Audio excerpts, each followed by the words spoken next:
जय श्री कृष्णा दोस्तों, राधे राधे। कैसे हैं आप सभी दोस्तों? आज मैं आप सभी को सुनाती हूँ एक लड़के की कहानी जो संत बनने निकले थे।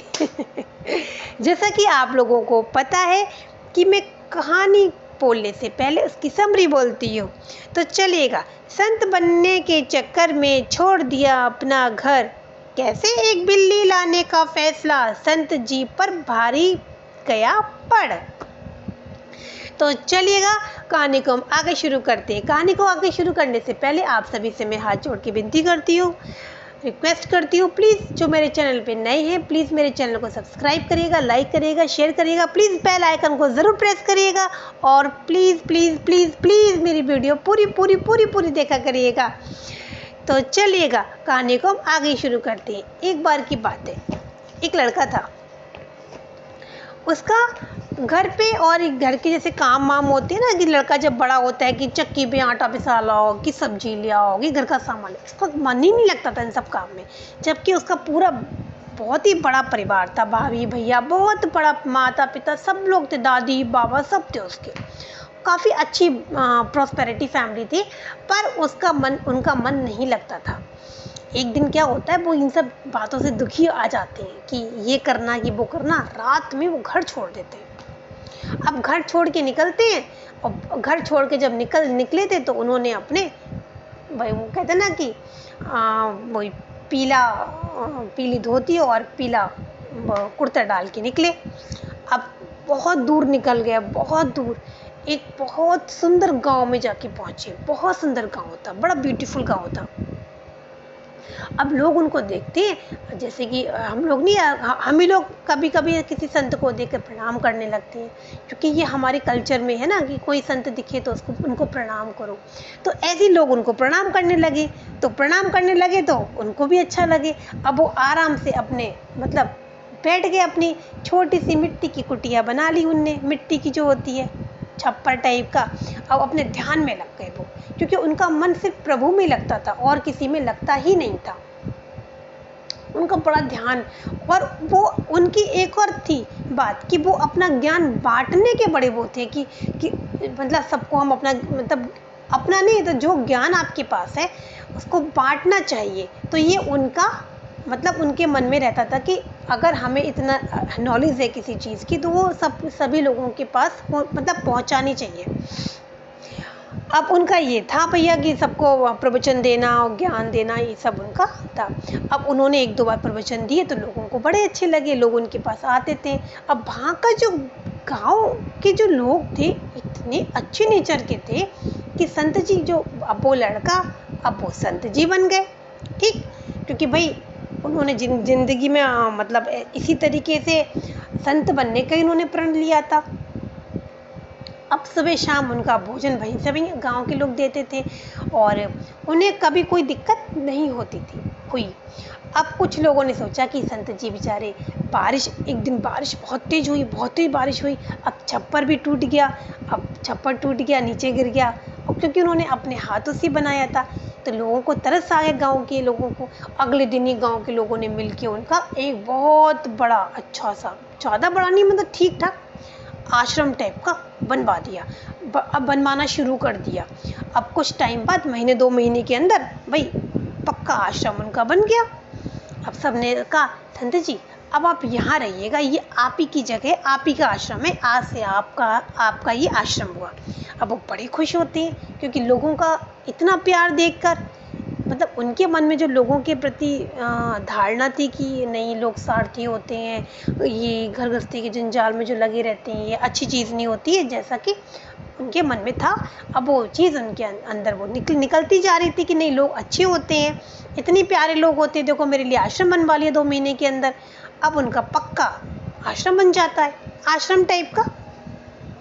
अब आश्रम बन जाता है तो लोग, उनके पास बहुत सारे शिष्य भी रहने लगे, जो बच्चे गुरुकुल की पढ़ाई जो करते हैं, तो क्योंकि उनको ज्ञान बहुत था, वेद पुराण सबका, संस्कृत बहुत अच्छी बोलते थे वो। तो ऐसे ही उनके आश्रम में बहुत सारे शिष्य आने लगे, रहने लगे।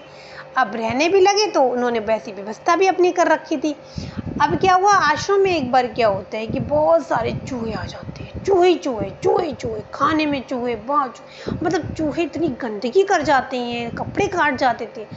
वो भैया संत जी बड़े दुखी हो गए कि भाई जगह जगह चूहे, खाने में जो सामान जो कहते हैं ना कच्चा सामान रखा रहता है, तो उसमें जो कच्चा सामान रखा रहता है तो उसमें भी ऐसे आटा होता है, उसमें गेहूँ ये सब चीज़ें रखी रहती है ना, दाल वाले सब में, मतलब कहीं ना कहीं चूहे गंदगी करके चले जाते थे। अब पूरा आश्रम बड़ा दुखी हो गया चूहों से, बहुत दुखी हो गया। अब जब शाम को प्रवचन दिया, वो गुरुजी शाम को प्रवचन मतलब देते थे, जैसे वो प्रवचन देकर प्रवचन उनके ख़त्म हुए तो वैसे ही लोगों ने पूछा, गुरुदेव आज आप उदास क्यों हैं? तो बोले क्या बताएं, आश्रम में बहुत सारे चूहे आ गए जो कपड़े काट रहे हैं, गंदगी कर रहे हैं, खाने में गंदगी कर रहे हैं, बड़े परेशान हो गए। तो उनमें से एक आदमी कहता है, गुरुदेव परेशान मत हो, एक बिल्ली पाल लो। बोले अच्छा? बोले हाँ, बिल्ली पालोगे तो बिल्ली सारे के सारे चूहे खा जाएगी और आपकी परेशानी का समाधान हो गया। बोले अच्छा, ये बात तो सही कही है। गुरुदेव ने क्या किया, बिल्ली पाल ली। एक शिष्य से बोला कि भैया आप तुम बिल्ली लेकर आओ कहीं ना कहीं से, अब भैया पालो बिल्ली। अब बिल्ली पाल ली, बिल्ली की तो और ही मौज, क्योंकि चूहे बहुत मोटे मोटे, बिल्ली की तो डेली पार्टी होती थी। भैया बिल्ली ने तो 2-3 दिन में सारे आश्रम के चूहे गप कर गए, सारे के सारे खा लिए। अब चूहे तो बिल्ली ने खा लिए, अब पर बिल्ली क्या करने लगी, बिल्ली सारा का सारा दूध पीने लगी किचन में जाके। अब दूध तो उनका तो जो भक्त थे ना, जिनकी डेयरी चल रही थी, वो 2 लीटर 3 लीटर सुबह, 2-3 लीटर शाम को ऐसे आश्रम में दूध आता था, क्योंकि भाई आश्रम के जो बच्चे थे वो पढ़ाई भी तो कर रहे थे, उनको भी दूध की ज़रूरत होती थी। अब 6-7 किलो दूध सारा का सारा बिल्ली सुबह भी पी जाए, शाम को पी जाए। अब बड़े दुखी। फिर शाम को भैया उनका आश्रम में छोटा सा मंदिर था, मंदिर में जब आरती होती थी, आरती होने से पहले मतलब प्रवचन भी हुआ करते थे। प्रवचन होने के बाद जब आरती वारती पूरी हुई तो फिर गुरुदेव ऐसे ही बैठे थे। सबने पूछा, गुरुदेव क्या बात है, अब आप उदास क्यों हो? अब तो आपकी बिल्ली ने तो सारे चूहे खा लिए। बोले नहीं, बिल्ली ने चूहे तो खा लिए, पर बिल्ली ने चूहे के संग संग चूहे तो ख़त्म हो गए, पर अब वो दूध भी ख़त्म कर रही है। हमारे बच्चे, यहाँ के जो आश्रम के बच्चे हैं बेचारे, वो बिना दूध के कैसे रह लेंगे? आप लोग हमें दूध दे रहे हो और देखो सब बिल्ली पी जा रही है। बोले अरे ये तो बड़ी समस्या की बात है। उनमें से एक कहता है, गुरुदेव एक काम करो, गाय पाल लो। क्योंकि भाई उस गांव ने ठेका पूरा का पूरा ले रखा था कि हम अपने गुरुदेव को परेशान नहीं होने देंगे।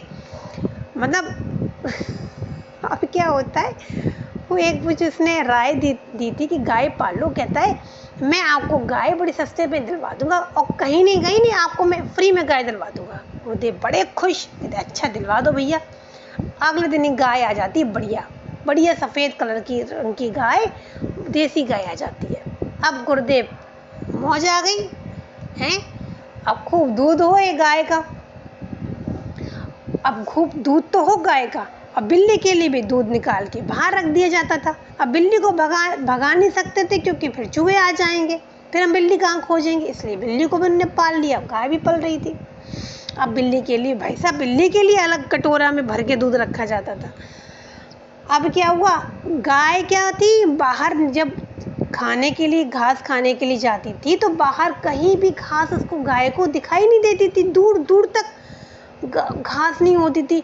अब जब गाय चारा पूरा नहीं खाएगी तो दूध कहाँ से देगी? गाय दिन पे दिन पतली होती गई।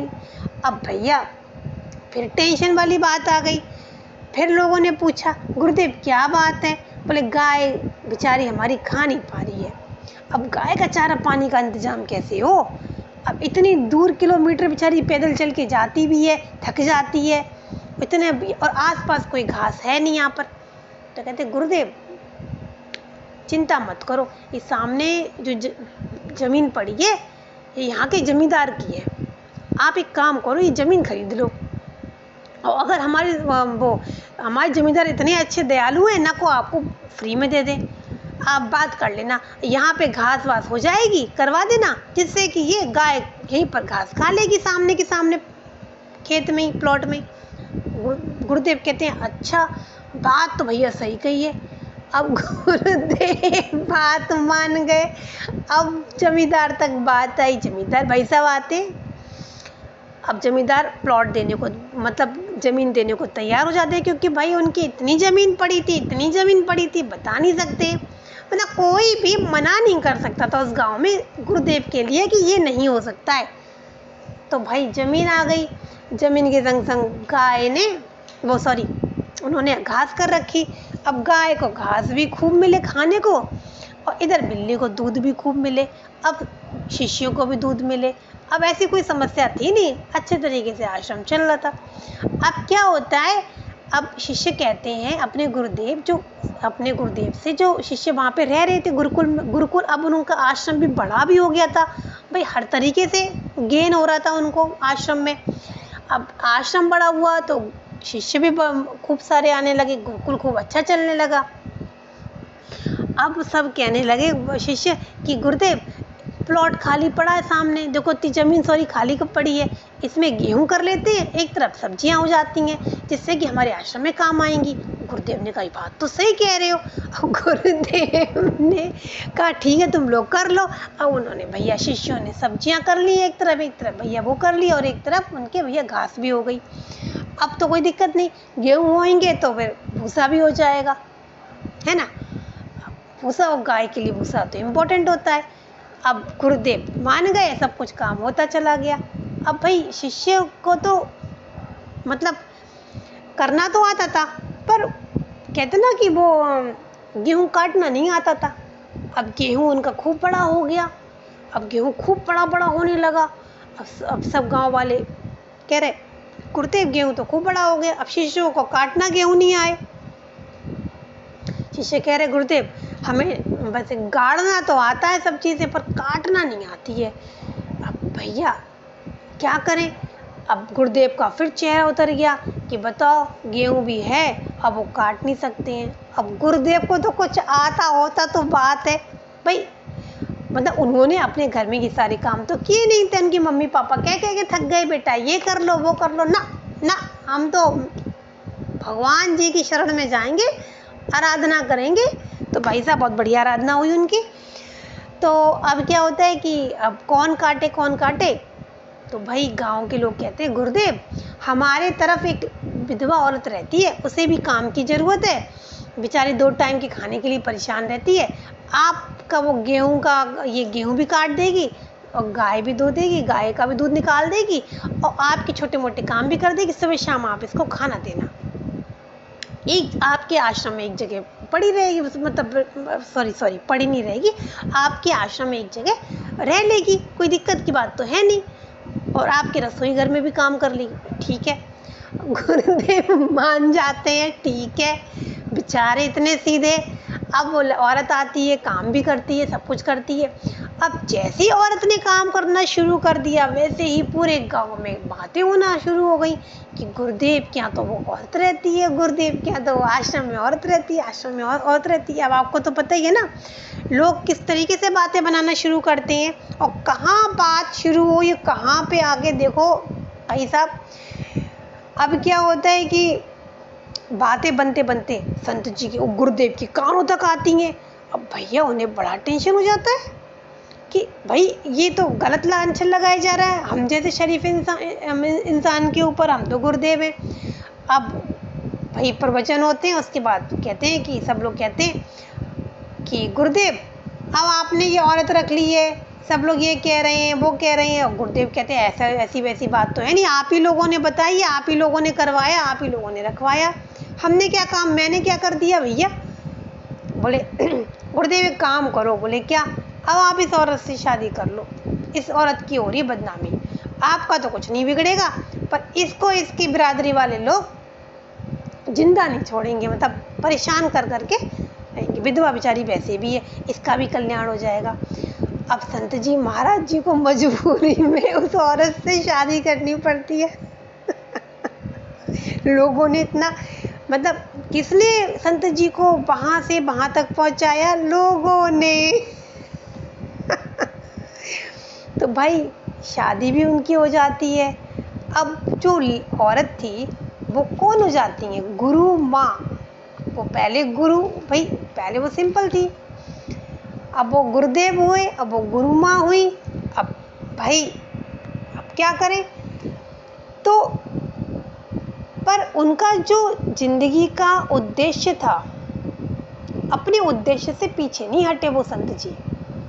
भाई उन्होंने शादी भी हो गई, पर आप ये सोचिएगा कि वो गुरुदेव बनने के चक्कर में अपना घर बार छोड़ के आए।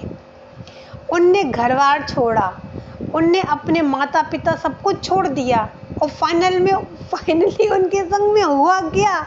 उनकी शादी हो गई। क्योंकि जिस चीज़ के लिए उनके पेरेंट्स कहते थे कि शादी कर ले बेटा, है ना, शादी कर ले बेटा, तो उनने वहाँ तो नहीं की, पर उनके हालात ऐसे हो गए कि भाई उन्हें शादी करनी पड़ी। पर वो शादी जो उनकी हुई, किसके कारण हुई? लोगों के कारण हुई।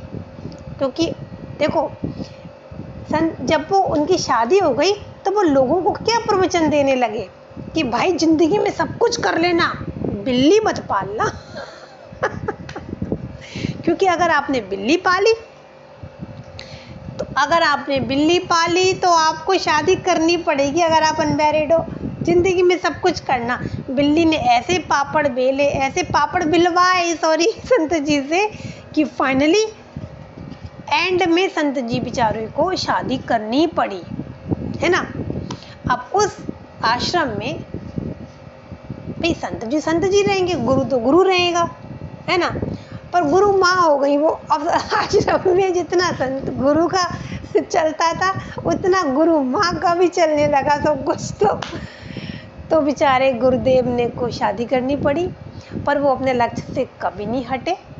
वो अपना ध्यान सब कुछ अपने परमात्मा में, परमात्मा के दर्शन करने के लिए ही लगाने लगे।